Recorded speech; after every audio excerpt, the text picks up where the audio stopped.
Hey, this is Professor Game, where we interview successful practitioners of games, gamification, and game thinking who bring us the best of their experiences to get ideas, insights, and inspiration that help us in the process of getting our students to learn what we teach. And I am Rob Alvarez. I'm the founder of Professor Game and professor of gamification and games-based solutions at IE Business School, EFMD, EBS University, and many other places around the world. And if this content is for you, then please go ahead and subscribe to our email list for free at professorgame.com/subscribe. Hey, engagers, welcome back to another episode of the Professor Game podcast. And today we have Jim with us today. But Jim, before we start, we need to know, are you prepared to engage? Absolutely. Let's do this. Let's go, because we have today with us Jim Samartino, who is a lead game designer for Secrets of the Lost Station, co-creator of Secrets of the Lost Tomb, conceptual writer for The Big Trouble in Little China, Legacy of Lo Pan, expansion game, and most recently author of the interactive children's book, Crow the Courageous. He's also a father of two. He has a degree in psychology and is a creative spirit who enjoys entrepreneurial endeavors. He's also the owner of Samartino Stories and his newest and third privately owned company. And he has participated in publishing over 125 short stories for board games. He loves movies, gaming, storytelling, and creative, positive experiences. Jim, I know you sent us this bio, but is there anything you want to mention before we start formally with the questions? No, I think that was a fantastic recap. I really appreciate the introduction and very much appreciate being part of this podcast. So thank you. Amazing. We're glad to have you here. And we like to get to know our guests a little bit more, further beyond a formal introduction, as we always do with our guests. So everybody has all those, all those big bucket items. We would like to know, what does a regular day with you look like? And we were talking in the pre-interview chat that this is not the only thing that you do in your life. So some insights into what does that look like would be pretty interesting as well. Well, I'll try to give you the PG version because my usual day is a little crazy. It might scare a few of the audience.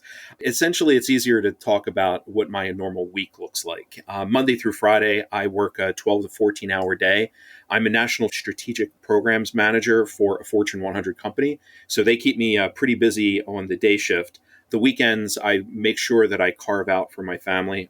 As busy as I work, I want to make sure that I'm there and I'm present and living life, not just watching it pass me by. So I really enjoy playing games with them, lots and lots of movies. And of course, anytime we have some good weather out here in the US, I do like to get out there and play some sports with the kids. So at that point, where do I have time for the entrepreneurship? That's where one of the challenges come in. But as a passionate designer and artist, I like to try to carve out some time late at night and some of the times when the kids and the family is already in bed to really focus on that and scratch that creative itch. So quite plentiful. Many things going on, definitely. Robust, yes. That's amazing. That's great to know that you're, doing all of these different things.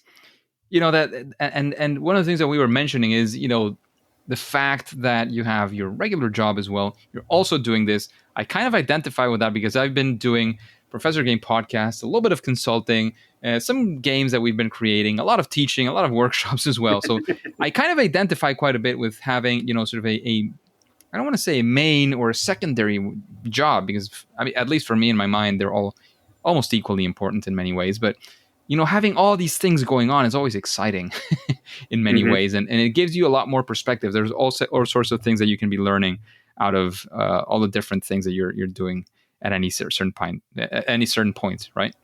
Yeah, no, I like to think of it as one job pays the bills, the other one provides the thrills. And that's kind of how I approach it. Because one of the things with my company that was the origin of the creating Samartino Stories was the fact that we wanted to create memories for other people. That's kind of like my meaning for life, is to be able to create memories, both for myself and for the people around me. I find that really important. And while providing for the family is good, and that's what the day job does, I really have that passion of being able to provide that experience of a game or an art image or being able to read a story or something like that. I just love seeing people's reactions and, if possible, interacting with them as they're having experience, because it's really lives so much longer than the experience you're watching or experiencing that moment. it's something that will stay with you for a very long time. So I like being able to be a part of that. And with all the crazy things happening in the world, being able to sprinkle in a little positivity is something we live for. Amazing. I love that. And, sort of talking about positivity, we actually want to go for a fail moment. One time when you were maybe creating one of your games, doing something related to this game or this story world that you're immersed into, and things just didn't go your way. And why do I say that this has to do with positivity? For many reasons, right? We could be discussing about this for hours, but among many other things, it's getting where you get to is not only because of the successes that you have, but also what you learn from the times that you didn't have a massive success or that you had your first attempt in learning or fail moment. So we want to be there with you. We want to hear that story, live it a little bit with you, and maybe take out some of the takeaways you got. Sure. No, I think that's a fantastic question and a great lead in to some good conversation. So the first thing I would say is, I always learn to fail fast and fail forward. The true only failure you can get out of an experience is if you don't learn something from it. So when it comes to gaming, I found that the easiest and most frequent failure is when you want to hear that what you created is the best thing ever, and you have that feedback that tells you otherwise. It's that constant reminder that there's different opinions that are out there, and there's always different ways of approaching a particular subject matter. And you have to be able to navigate that properly, because feedback is critical. It's derailing and it's worth it. I know personally, what I kind of created in my own kind of mind construct is what I call the learning loop. It's called the DRAG method, which DRAG is an acronym for defensive, resistant, acceptance, and then growth. So taking you through that any moment of feedback as a game designer or a book designer, when you first create something and you show it and showcase it for the first time, again, you're expecting like, oh, this is great, great job. I can't wait to play the regular version. And oftentimes that's not what you get. And you tend to be defensive right when you first get that feedback. And then you kind of like leave the session, you have your notes, you put on a happy face, and then you review the notes. You're like, they have a point. You get to resistant, but you still don't want to give in. And then you give it a little more thought, and then you start getting accepting. And you're like, yeah, you know what? If I do make this change, it's not as big as I initially thought when I was resistant. And that's when you start hitting that pivotal change of growth. And then once you have that growth, that's when the magic happens. A couple of very particular recent events was in my most recent children's book, Crow the Courageous. I had taken it to my kids and I read them the story and they're like, oh, we love it. And I read it to my wife and she loved it. And then I spent months doing the artwork for it. And then I showed it to them. And I didn't get the same reaction I was hoping. Like, we love the story, but I didn't like the art. And my wife had given me some great feedback saying, oh, it needs to be more whimsical and I don't like the color schemes. And I was like, but I'm right about to release it. Like, what are you telling me that it's not perfect right now? And again, I went through that drag method. And at the end of it, I tweaked a few things. I made a few changes. I learned a lot in a very quick, nimble fashion. And at the end of it, we all loved the output. And when I presented it to the broader audience, kind of that test and learn, the broader audience had received it in a much, much better way. And I'm really thankful for the feedback. Initially, I wasn't. But having gone through that drag, then at the end of it, I came out a better person and produced a better product. That's exactly what we're looking for when we are talking about failure. It's not about, how your heart got crushed or anything of the sort. It's actually to understand that we can all go through these stages. We are actually all probably going to go through these stages. And to understand that this failure is not fatal and it's not final. And there's a lot to learn from it, right? There's many things that we can grab from this and actually implement it in the future. I don't know if you agree or disagree with this, but hopefully we are sort of in the same page and that kind of thing. Absolutely, 100%. Amazing. So let's actually shift. Let's go to one of those times when, you actually mentioned how this actually shifted, that failure moment, it actually shifted into getting a much better product and it was actually a success. So let's actually go for a success story. Again, whether it was on the first or the nth attempt, right? We want to be there with you and perhaps take a look into some of what you would call those success factors that got you there. Sure. I would say one of my biggest successes, which is also overcoming a challenge, so I can tie it to that prior conversation. I like to treat life as a game. My kind of mantra is level up. I really like to look at life as a gamification. I like to understand, the environment that I'm in or the challenge that I'm facing, whether it be a project or a story or a video or whatever I'm doing, make sure that I'm engaging and then achieving the success that I hope to get out of that.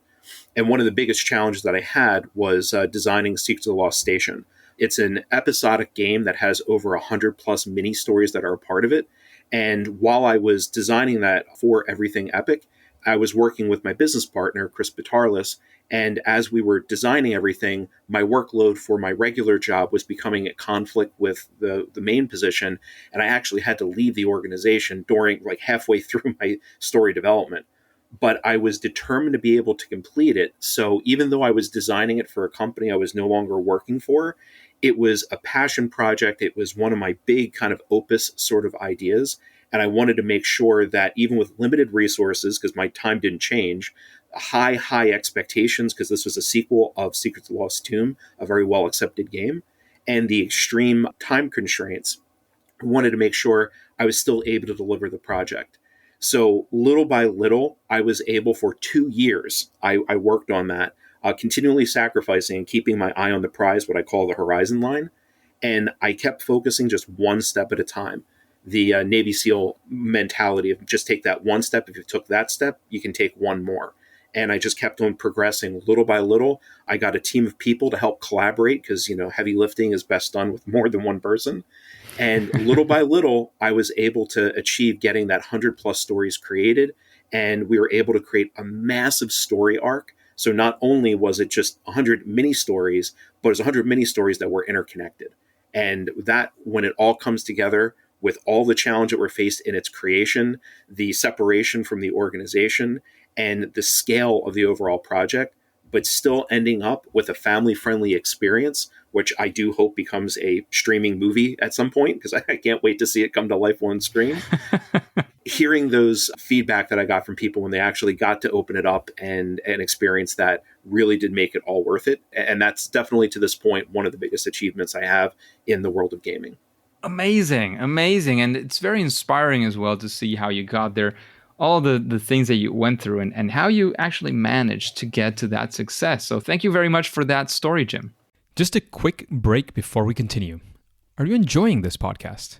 If you're listening through a podcasting app, please subscribe and rate us on the app. This will be of great help to reach more engagers so we can change the world together through gamification. And Jim, moving on to our next question, there is something that, of course, after listening to the way you've both failed and succeeded at different times, and you knowing that you've been doing this for quite some time, as you mentioned, you've been doing game design for a long time. You've also been doing stories for quite some while. If a project were to come up, let's say tomorrow somebody comes up to you and says, let's start and do this project here. Ideally, it has to do with games, with board games, whatever you want to go for, right? Mm-hmm. Do you have some form of a process, some series of steps that you do? Like, how does it look like? If again, tomorrow somebody came to you, what are the things that you would do to make that become a reality? That's a great question. What I like to do is I have a methodology I call the ORC methodology, the ORC framework, ORC. And it stands for objective, resource, and challenges. Pretty much anything that you break down, whether it's choosing what you want to do for dinner, writing a book, creating a movie, developing a game, you can follow that same framework of objective, resource, and challenges. So once you have that framework and you're able to step back, start with the forest before you get into the trees, you can start planning out your project. Planning is the most critical part you can do in any design. And you want to start with understanding where you want to start, where you want to finish, and what that story arc looks like, keeping in mind your objective, resources, and challenging. And then you build the story by developing an experience. Remember, anything that you do is based off of storytelling. You have to have meaningful decisions. You need to make sure that the story and those decisions are time-bound, and ultimately what you're doing is memorable. Because if what you're having an audience either experience or make a decision on, if it doesn't contribute to the story arc, then you might want to reconsider why that was part of the original design. And at least from a high level, that's what I would recommend as a starting point. Measure twice, cut once, follow that ORC methodology, and develop that experience. Sounds amazing. I love the phrase, that catchy phrase of measure twice, cut once, right? That's something that makes sense for, at least for most situations, for sure. And when you're thinking about these projects, of course, that's the way of starting. And again, I love the measure twice, because you want to make sure that you and okay, actually, let me take a step back. When I hear that, the first thing that maybe comes to mind to some people, some people might say, well, yeah, but what about iteration? But then, at least in my mind, and please correct me if that is the case, it is precisely with iteration that you're able to measure twice or many times, right? You're doing playtesting, you're checking with the audience, you're checking all these things, so that when you actually get into production, which is the actual point where you're saying you're cutting, especially when it has to do with physical product, that is when you say measure twice or as many times as you need, so that you actually cut just once. Does that make sense, or am I going in a completely different direction as what you No, meant? that's definitely the direction that it needs to go in, because you want to plan conceptually. You want to work out your project pen and paper before you start spending money and building everything out. And exactly what you said, it's an iterative process. Most game designers, I mean, half the games that I develop are actually built with a coin, a die, and a deck of cards, and then just some scribbling of paper. And that's how everything starts. Just a mock up. It's a rough Hmm. draft. It's a concept. You play with it, and like you said, it's an iterative process. I have an idea. Be agile, test and learn. As you move forward with that, what did you learn? How can you grow? Begin to get other people's experience, that collaborative nature, stronger together. And then little by little, that iterative process, like you were saying, develops into a cohesive idea. And then once you have that cohesive idea, that's when you double check all of your work. And that whole process, that's the measuring twice part. Then you can move into production. Then you can start socializing on a broader scale. Great, amazing. Thank you so much for letting us sort of a sneak peek into your head, into your process. And Jim, when we've been talking about some of your life stories, and of course you've gained a lot of experience from that. Now you just discussed with us as well your process. From all of that experience, and perhaps even a part of your process, is there something that you could call some sort of best practice, or something that you would say, well, when using games for a purpose, or creating games, or when using gamification, as you did mention as well, if you think about this, or if you do this kind of thing, it at least is going to help improve your project? Do you have anything in mind when I say these things? Yes. When problem solving it, I'd actually give you a two-prong answer. One is when you're trying to come up with understanding the problem first. Before you solve it, you have to understand it. Always look for the root cause analysis of it. And again, that could be something as simple as making a decision on where you want to go to eat, to solving a game design and trying to get a balance into a game. Anything that you're looking for is, what's that obstacle that's in front of you? What's that challenge that's in front of you? And why does it exist? And question it. Go through the 5 why process. Does it exist just on the surface level? Or is there something causing that? Is there something causing that? Get to that root cause. And then once you understand the problem, you can start solving it. And when you go into the solution and you say, I have an idea on how to solve this, especially when we're talking about a game design and game theory, you want to look at, what is the most common solution? If it's X, what is the Y output for it? And then how can you be different? How can you separate yourself? Not so far where you're no longer solving it anymore, but how can you make it creative? And then that's the good answer. The great answer is then taking it one step further. What can you do to make it different? And then what can you do to make it special? If you can do that in a game design, in a story arc, regardless of what it is, that will allow you to stand out and give that meaningful experience to that person that is spending time. It's their investment, it's their commodity, to spend time to listen and watch or view and experience what you're presenting to them. Sounds like a very sensitive thing to do. So thanks for that recommendation, and for putting it as well in such a articulated and way in which we can reflect upon what you said and take value out of even just the reflection itself, and of course out of your recommendation for sure. And talking about recommendations, after hearing this, and you mentioned as well that you have also listened to a few of the episodes of the podcast, hearing the podcast and hearing the questions now made to you, does anybody come to mind when you're thinking like, oh, maybe this person would be somebody I'd be curious about listening to, answering these questions, sort of a future guest for Professor Game that you would perhaps even personally be interested in hearing? Oh, absolutely. I would actually give two recommendations. And once you're in the Sure. industry and you build relationships, it really is a synergy. You're not out there in a silo. The first one I would recommend is John Rott. He is the owner of Gatekeeper Games as well as the Havesies Dice. He is actually my long term friend. He was my friend all the way back in high school. And what was interesting is he moved out to California. I stayed out here on the East Coast.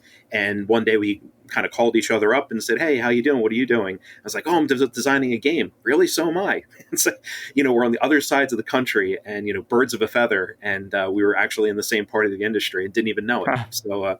So John Rotnewski, John Rott would be one that I would recommend, and the other would be my old business partner, Chris Patarlis. He's done some amazing things over at Everything Epic. He's produced a lot of games directly. He's added a lot more value in some collaborative games, and as he's gotten a lot of great movie deals and innovative projects, I think you get a lot of great stories out of him as well. Amazing. They both sound like great recommendations of people who are working, doing the work, putting in the hours and doing their thing in this industry, which is definitely something very exciting for many of us. Mm-hmm. And keeping up with that recommendations, what would you say is if I told you a book, a single book that you would recommend for the engagers, of course, right next to all of the books and the stories that you've written, which book would that be and why? So, from a book standpoint, I of course have to recommend the first story that I done for the children, The Crow, the Courageous. And the reason for that is a little bit deeper. I mean, obviously it comes across initially as a sales pitch, and I'll always be selling, but it really touches from a personal standpoint. Being a father of two, and my daughter is about to turn 11, my son is 8, and in their youth, seeing how they grew up and comparing it to mine, I took my father's advice, which he probably told me my entire life, but I didn't listen to it until my 40s, was part of being successful in life and happy in life is being confident. And that doesn't mean that, you can do anything, but it means to believe in yourself to at least try to accomplish anything. And that's really what the story of Crow the Courageous is. It's meant for children from the ages of 4 up to about 9. And it's a creative story to help kids understand the difference between fear and courage. And it's such an important part for a child because when a child is introduced to new things in the world, they don't have the context that an adult does. And if they embrace fear, that'll prevent them from experiencing a lot of amazing things. So, in a very simple and cute story, The Crow the Courageous helps kids to understand the relationship between that fear and courage. But at the same time, just because you're afraid of something doesn't mean you have to do it. It doesn't mean you should continue, but it means to understand why you're afraid of it and challenge yourself, believe in yourself that if you do, you can exceed in what you're doing. Exceed and succeed as well, for sure. That sounds amazing. And I love the fact that it is also including a personal story. And if it had to be somebody else's book as well, Mm-hmm. again, right next to your book, to the Crow the Mm-hmm. Courageous, would you have a book recommendation for our engagers as well? Yes, I'll go a little bit more old school and give a couple more broad examples. I love the Dan Brown books. I love Tom Clancy. And I know a lot of people out there they're listening to a podcast. I encourage you to listen to books. A lot of us don't have that downtime to be able to crack open a book and read it. What I like to do, because I love stories, I love learning and creating and seeing what other people are doing. I really embrace that audiobook, and Dan Brown and Tom Clancy have a lot of their books that are out there. More specifically, you also have Monster Hunter International and Expeditionary Force. There are also some newer books that are out there. What I tend to do from a process, I'm a little bit of a method designer. I did obviously years worth of work on a sci-fi franchise. So when I was working on that, I made sure I was engaging in that Expeditionary Force, which has well over 11, maybe 17 books in the series. So as I was going through, even in my downtime, I was keeping my passive mind activated and listening to those stories on my long trips to work. And that was helping me keep in the theme, come up with some interesting and adjacent ideas to make my story better. Because every experience you have is another tool in your toolbox that you can pull out when ready and help that with your project.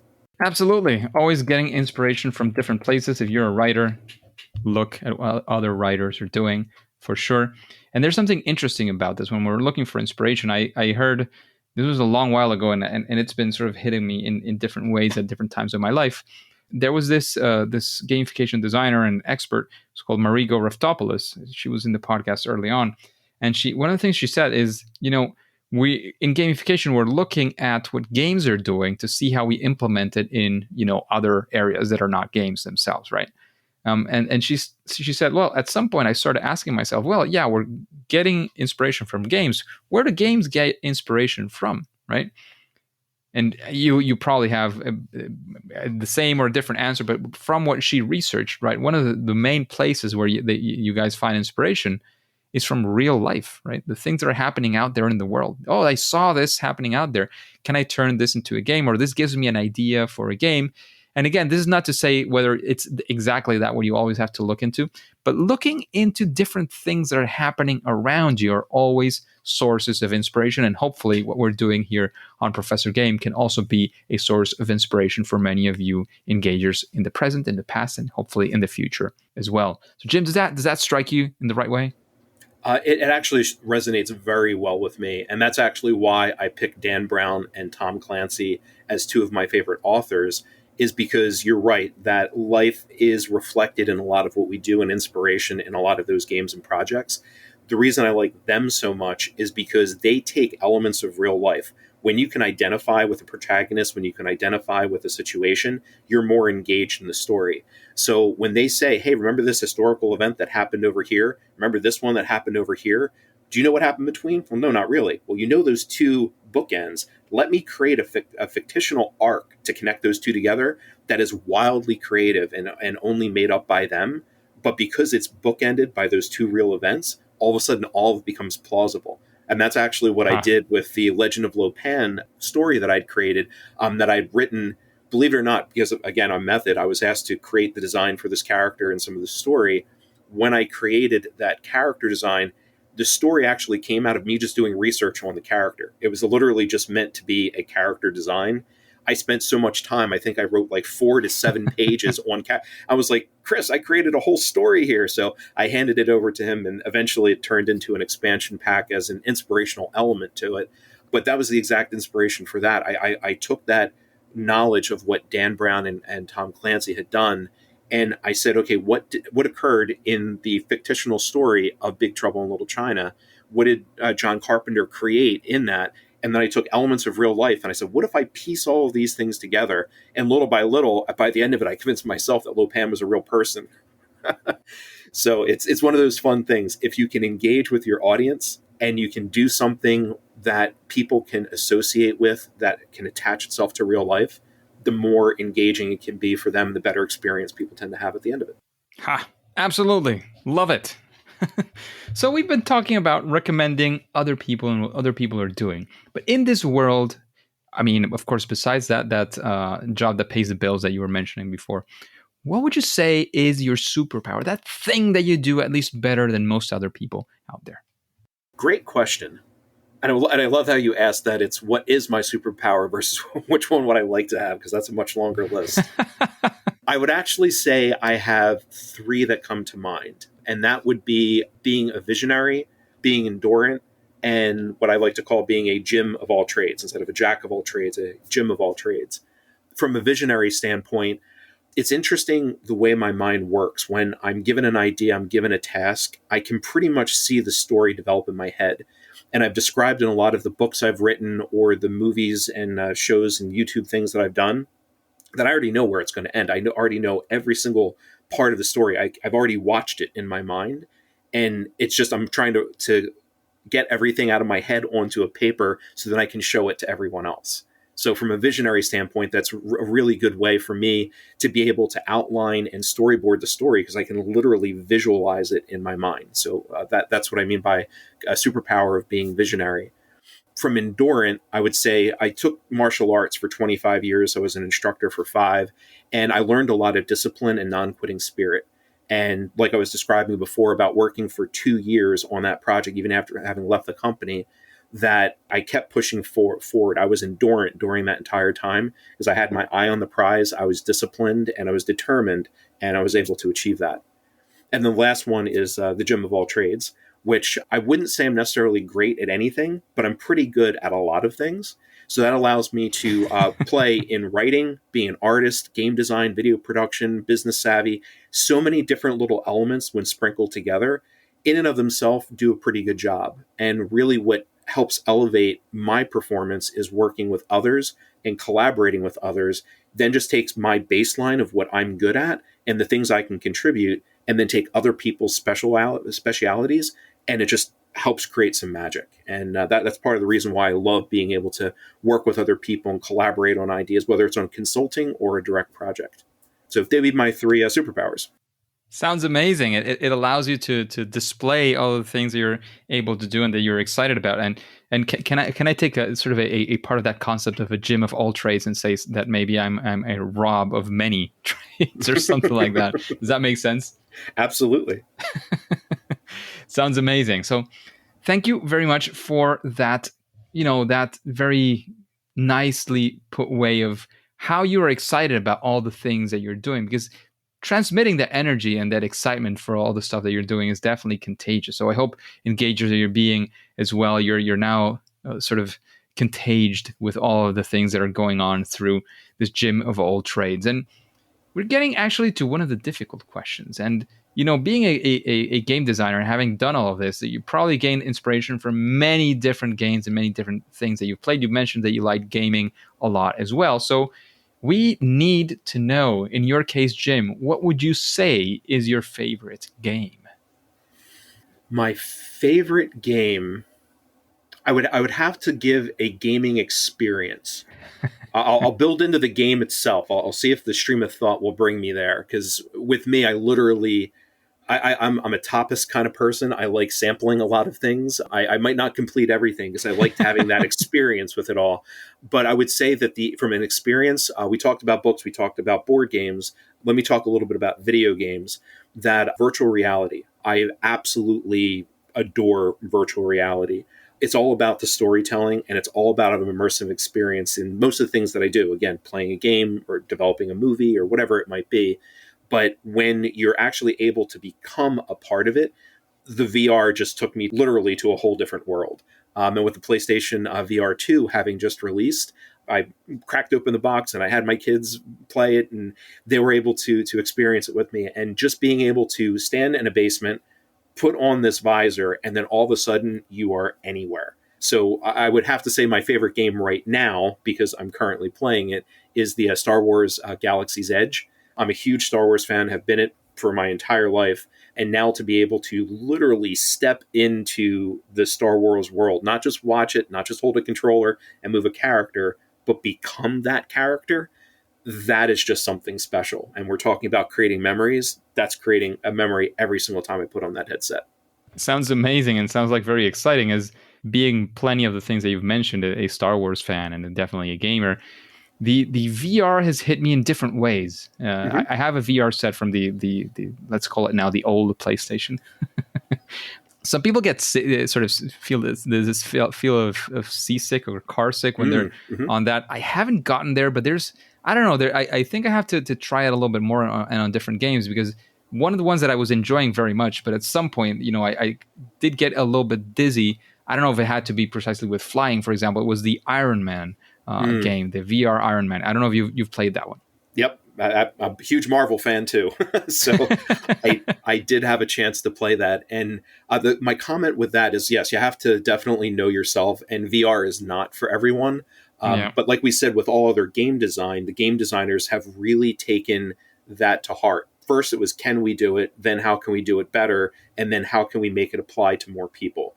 And the configurations and the settings, especially with the new VR2 technologies, gives you the options in most games to, instead of do free movement, which is what creates that jarring experience, it's the fact that your body knows it's not moving, but your brain thinks it is. And then you have a disconnect, and that's what creates that vertigo. Yep. So having that ability to change those settings really does help the experience. And also, not every game is necessarily requiring that. So definitely do your research to go in if you are considering getting the unit. If you want to learn a little bit more about it, I actually just did a box opening video just the other day on the Samartino Story YouTube channel. So you can actually take a quick peek at that. There's plenty of that info out there. Do your research. And if it is the right thing for you, it truly is an incredible experience. It definitely sounds like it. And again, I'm not saying I don't like it. It's just that depending on the experience, I guess it depends a lot on what it is that they've designed for. There was actually one. I went to a sort of a game convention that they made in Madrid. This is pre-pandemic. And one of the ones that I tried, that one was terrible for me. That one I did feel like really, really bad, because it had the way in which you moved. It was sort of a disc that you had on your feet, right? so that it was giving you directionality, right? So you sort of, and of course, even just getting used to it as a controller, it was already difficult enough. But the fact that you had to get used to it at the same time as you felt some weird movement around it, I guess, is, as you were saying, sending those weird signals to my brain. And I was devastated. Like I was really enjoying the concept of being inside the game. And because this was a shooter game, so you could move actually around. And it kind of made sense if I was, probably I would have needed to practice a little bit more. But my brain was saying, this is not working for us. No, that's absolutely ups true. And downs, ups and downs. But other things I have enjoyed a lot more. Definitely. Absolutely. So, James, we're arriving to the end of the podcast today. But before, of course, we let you go, we would like to know if you have any final piece of advice, any final words for the engagers, anything you want to not leave unsaid. And, of course, let us know where we can find out more about you, your stories, your work, anything that you're doing. If you have a call to action or whatnot, this is the time to do that as well. Sure. No, I'd love to. So I'll break it into three different parts. One will be a little bit about like the things to remember, that I hope you have as a takeaway from the conversation. One is the call to action. And then the last will be a little bit more of how to get in contact with me if you have any other questions. So the takeaways from today that I want the audience, the engagers, to be able to remember is when you're presenting anything, again, regardless of your medium, remember it's all about storytelling. And you need to know your audience. Who is this going to be going to? Remember that orc conversation we had earlier about the objective, resources, and challenging.